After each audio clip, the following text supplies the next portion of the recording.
Hi all. In today's video, we are going to discuss the concept of human resource management, or what is human resource management, or why human resource management is one of the important functional department or area in every organization. So let's move on. So let's start with this particular quote of Doug Conrad. To win the marketplace, you must first win the workplace.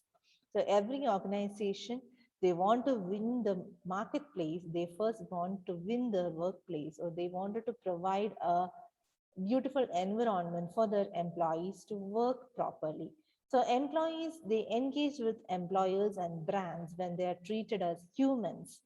So that is what the concept of human resource management evolved, or human resource management department. What is the relevance? The relevance of that particular department in any organizational scenario is important because of this. So you need to take care of all your employees in such a way that they should feel that they are cared or they are being treated as humans, and their organization is giving them value, or their organization is basically caring for their employees as well as the family. So to move on, human resource department or human resource management department, it's a history, or how it evolved, or what was the previous name for that particular department, and what are the major functionalities of HRM that we are going to discuss today. We'll start with a definition of human resource management. According to Michael J. Ducius, human resource management is a field of management which has to do with planning, organizing, directing, and controlling the functions of procuring, developing, maintaining, and utilizing a labor force. So there's another one more definition. According to Edwin B. Flipper, human resource management is planning, organizing, directing, controlling of procurement, development, compensation, integration, and maintenance and separation of human resources to the end that individual, organizational, and social objectives are achieved. So when we start discussing about the evolution of HRM, so years back, this particular department was termed as personal department or personal department earlier, before the term human resource management evolved. So initially in 1890s, it started with welfare officer. Only in an organization scenario, there was a welfare officer. They used to take care of the main salary related things of an employee. Then next was a labor manager. That is in the early 90s. So 1940 to 1939, it was a labor manager.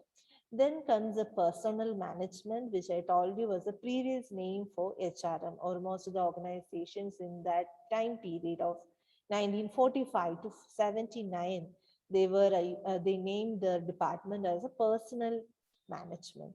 So next came human resource management in 1980s and 1990s.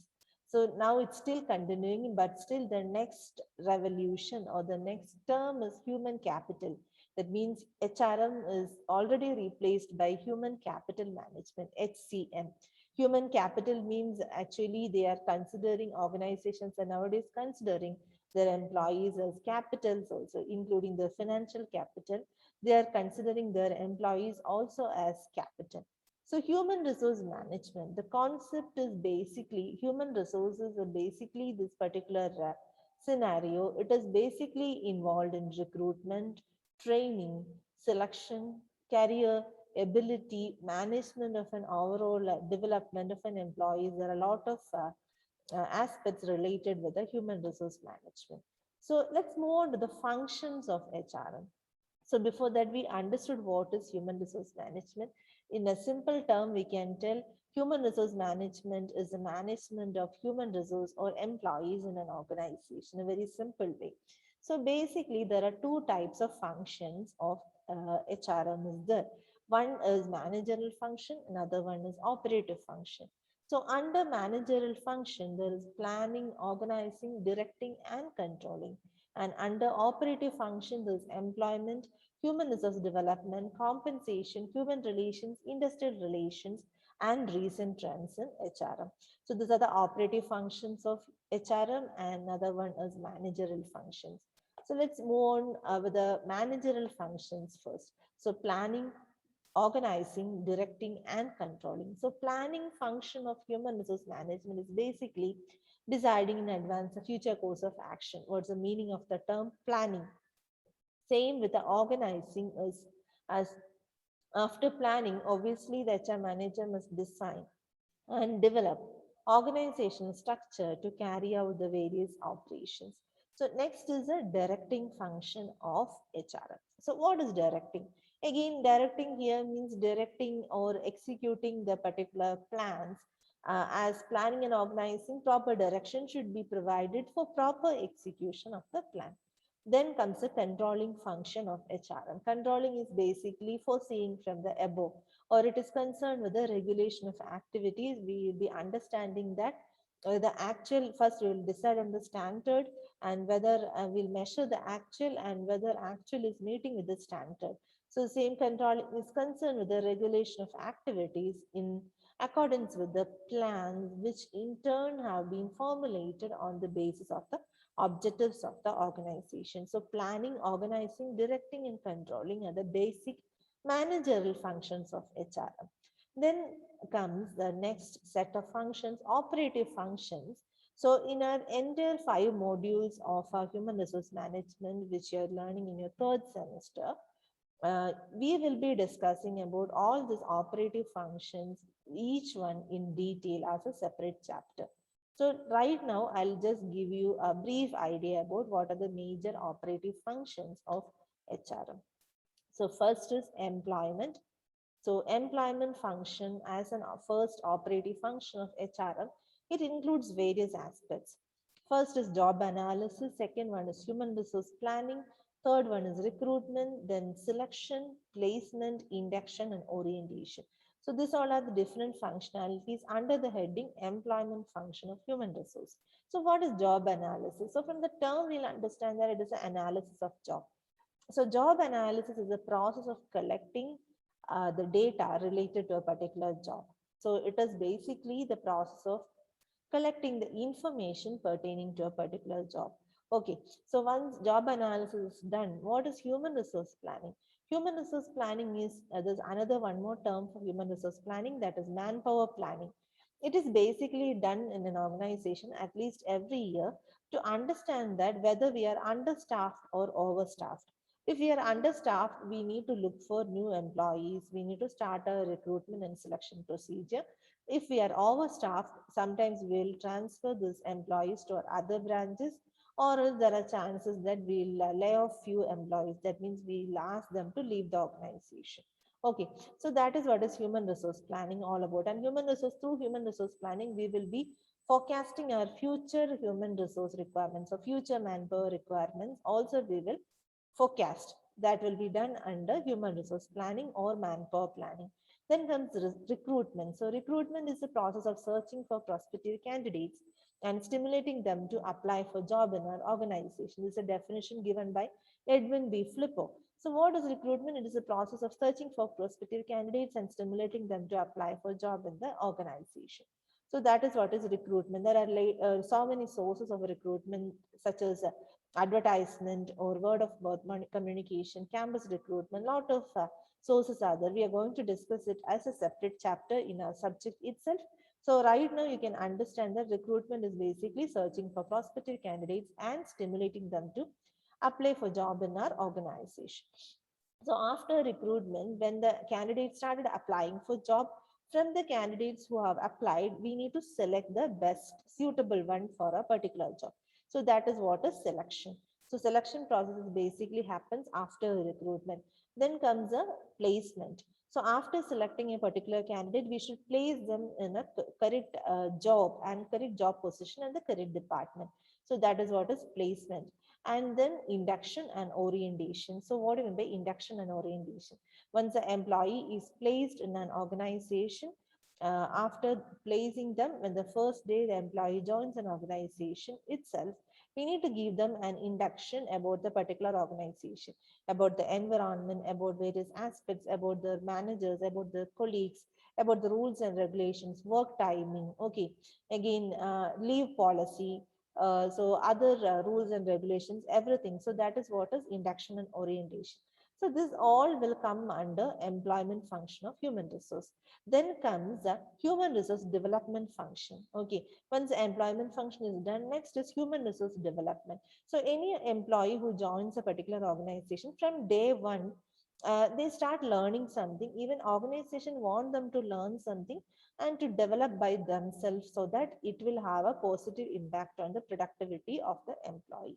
Okay, so human resource development function include performance appraisal, training, management development, career planning and development, internal mobility, and organizational development. So what in a way performance appraisal? From the term itself, we can understand it's appraisal of an employee's performance. Appraisal means evaluation. So performance appraisal happens once in every year, most of the organization.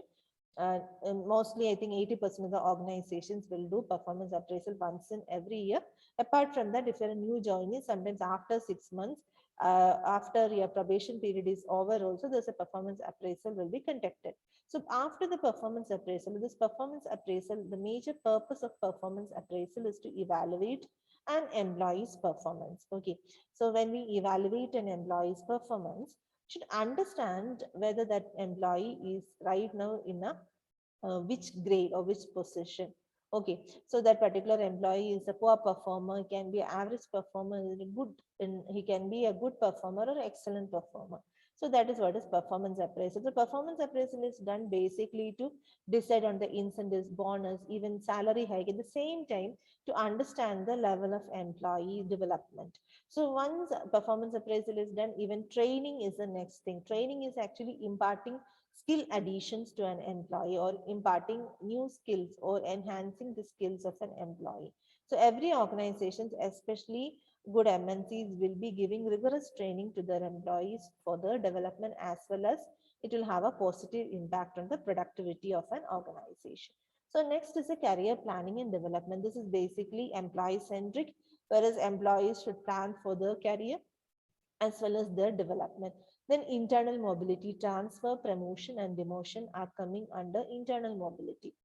So transferring one employee from one branch to another, giving a promotion to an employee. Demotion is sometimes when an employee is not performing well, their appraisal went down, or an employee committed a mistake, they'll be given a demotion. Demotion means right now employee is in an executive position, he is depromoted to an assistant grade. Okay, so demotion also can happen in organizations. Okay, then organizational development. So this training, performance appraisal, career planning, development, everything will have a contribution to the total development of an organization. When employees in an organization are developing, obviously, automatically, organization will be also developing. So this all will come under the human resource development function. Then comes a very important function of human resource compensation. Compensation first starts with job evaluation. Job evaluation is actually understanding the relative worth of a job or measuring the relative worth of a job. If we understand the relative worth of a job, only we can design a particular suitable salary package for a job. So job evaluation is also one of the important function of an HR manager or HR department. Then wage and salary administration, properly providing the wages and salaries to the employees on a monthly basis. This all are done right now in organizations with the help of different softwares. So incentives, bonus, and fringe benefits and social security measures. Incentives, bonus is provided to the employee as a share of company's profit. An incentive is given to the employee when they perform better or when they are achieving the target fast. Incentive percentage is decided by the organization. Then comes the fringe benefit. Fringe benefit is certain additional benefits an employee will be provided by the organization, say canteen facility or maybe travel facility, etc. Whereas social security measures is in the form of insurance policy, accident coverage, etc. So this all comes under the compensation function of human resource. So then comes human resource. So next is basically human relation, industrial relation, and recent trends in HRM. So human relation function of human resource management is basically dealing with the employees. That means among the employees, how will be the relationship? in the entire organization, all the employees, are they satisfied? Are they facing any issues? So it is understood only through interaction. If employees are coming up with any issues, it is a responsibility of an HR manager or HR executive to resolve the issue and to provide a proper solution. Then industrial relation is basically organizations should maintain a proper relation with their environment as well as the external parties also. So basically, with a relationship with the trade organization, or if there are political parties involved, maintaining a proper relation with them, everything will be involved under industrial relation. Then comes recent trends in HRM, that is another functionality of a human resource management. So recent trends in HRM is, there are a lot of recent trends. Right now, I have added few: total quality management, competency mapping, human resource information system, human resource accounting, green HRM, talent management. These all are different recent concepts in HRM, which you will be discussing in the coming modules as well. So these are the different functions of HRM. So basically, functions of HRM, there are basically two types of functions. One is managerial function, other one is operative function. In managerial function, it is planning, organizing, staffing, and directing. And operative functions: employment, human resource development, compensation, human relations, industrial relations, and recent trends in HRM. So we have discussed the functions. Then we will conclude this today's video with the challenges of human resource management. So human resource management department or human resource managers, so there are certain aspects which they feel that it's challenging for them. Doesn't mean that they are not performing their particular functions, but this all are challenges for them. First thing is managing workforce diversity. Nowadays, because of the globalization and all, most of the MNCs are having a multicultural environment where employees from different cultural background work together. So this multiculturalism or this multicultural environment obviously will be challenge for a human resource manager or the department, because we need to treat employees in a different way. Maybe the culture will be different. So how, when we treat employees, we should be very cautious.